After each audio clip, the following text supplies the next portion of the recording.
बहुत समय पहले की बात है। एक गुरु का शिष्य बहुत गहरा ध्यान कर रहा था, लेकिन उसका ध्यान केंद्रित नहीं हो रहा था। उनका मन सदैव विचार से भरा रहता था। उसने अपने दिमाग को खाली करने की बहुत कोशिश की, लेकिन उसकी सारी कोशिश नाकाम रही। अंत में जब वह सब कुछ कर चुका, तब वह अपने गुरु के पास गया और बोला, गुरुदेव, मेरे मन हमेशा विचारों से भरा रहता है। मैं एक जगह ध्यान केंद्रित नहीं कर पाता। जब देखता हूँ तो दूसरी जगह मेरा ध्यान चला जाता है।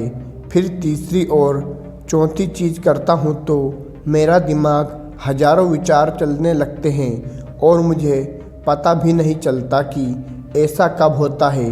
बहुत समय बाद मुझे एहसास होता है कि मैं क्या करने बैठा था और क्या कर रहा हूँ। हे गुरुदेव, मैं अपने दिमाग को विचार से खाली करना चाहता हूँ। मैं चाहता हूँ कि मेरे मन में एक भी विचार ना आ रहे। जब चाहूँ तभी विचार उठना चाहिए। गुरु ने कहा कि किसी भी समस्या का समाधान तभी होता है जब हम समस्या की जड़ तक पहुँचते हैं, समस्या को ठीक से समझते हैं और जानते हैं। क्या आपने उस मन को भी जाना है जिसे आप खाली करना चाहते हैं? शिष्य ने कहा, गुरुदेव, मैंने मन को जानने की बहुत कोशिश की है, लेकिन जितना इसके बारे में जानता हूँ, यह उतना ही रहस्यमय होता जाता है। गुरु ने कहा, जाओ और एक छोटा पत्थर से भरा एक घड़ा ले आओ। तब शिष्य को छोटे छोटे पत्थर से भरा एक घड़ा ले आया और गुरु के पास रख दिया। गुरु ने कहा, इस घड़े को अपना मन समझो और इस घड़े में पत्थर भरे हुए हैं। अब इस घड़े में और पत्थर डालो। शिष्य घड़े में पत्थर डालने लगा। घड़ा पहले से ही भरा हुआ था। दोबारा पत्थर डालने से बाकी पत्थर नीचे गिरने लगे। तब गुरु ने कहा, रुको और ध्यान से देखो। अब घड़े में कोई पत्थर तो नहीं आ रहे हैं, बल्कि वह नीचे गिर रहे हैं, क्योंकि यह भर गया है। इसमें जो भी आ सकता था वह आ गया। अब और पत्थर नहीं आएंगे। यदि आप दूसरा पत्थर डालेंगे तो पहले वाले पत्थर को बाहर निकालना होगा। शिष्य ने तुरंत कहा, गुरुदेव, मैं समझ गया हूँ कि आप क्या कहना चाहते हैं कि हमें अपने दिमाग को विचारों से खाली कर लेना चाहिए। गुरु मुस्कुराए और गुरु ने कहा, पहले पूरी बात समझो और फिर दिमाग को खाली करो। गुरु ने कहा कि हमारा मन इस घड़े के बिल्कुल विपरीत है। तुम घड़े को पत्थर से तो भर सकते हो, लेकिन मन को विचार से नहीं भर पाओगे। मन हमेशा खाली रहता है। शिष्य ने कहा, गुरुदेव, मुझे कुछ समझ नहीं आ रहा है।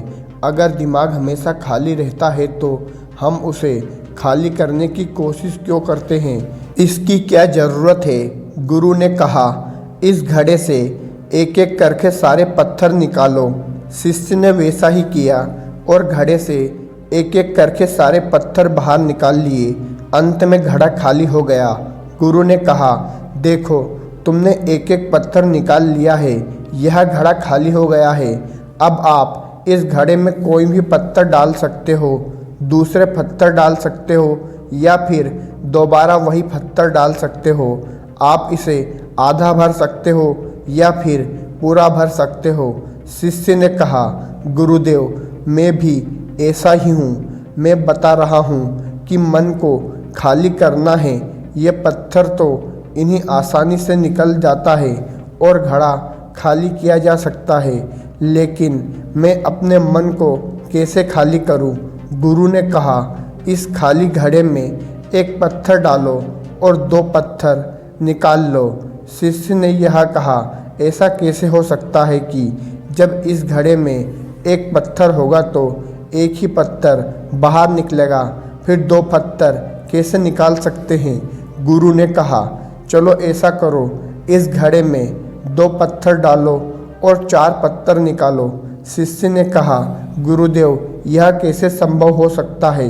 ये कोई चमत्कारी बर्तन नहीं है कि एक डालो और 2 निकलेगा, 2 डालो और 4 निकलेगा। गुरु ने कहा, यह घड़ा चमत्कारी नहीं है, लेकिन तुम्हारा घड़ा यानी कि तुम्हारा मन चमत्कारी है।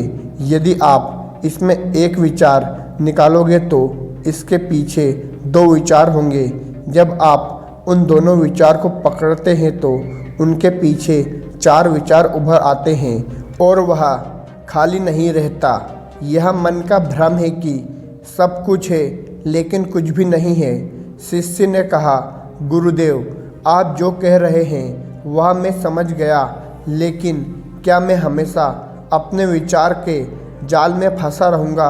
क्या मन के भ्रम से बाहर नहीं निकलने का रास्ता मिल सकेगा? बिल्कुल नहीं। और जब आप उन 4 विचार को पकड़ते हैं तो उनके पीछे 16 विचार उभरते हैं और ऐसे करने से विचार की एक लंबी श्रृंखला बन जाती है और आप कहीं नहीं रुकते। एक के बाद एक दूसरे विचार को पकड़ते चले जाते हैं। यह मिट्टी का घड़ा पत्थर के घड़े के समान है, भरा रहेगा, लेकिन आपका मन कभी नहीं भरता, वह हमेशा खाली ही रहता है। हमारा दिमाग भी एक विचार के बाद हमारे लिए 1000 विकल्प खोल देता है और हमारे एक मुख्य विचार को छोड़कर उन 1000 विकल्पों में फंस जाता है। शिष्य ने कहा, मैं आपकी बात अच्छी तरह समझ गया हूँ, लेकिन अब मुझे क्या करना चाहिए?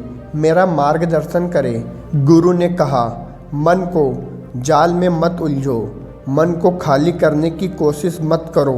अपना ध्यान इकट्ठा करो, एकीकृत करो। जो भी कर रहे हो उसे अंतिम मानकर करो।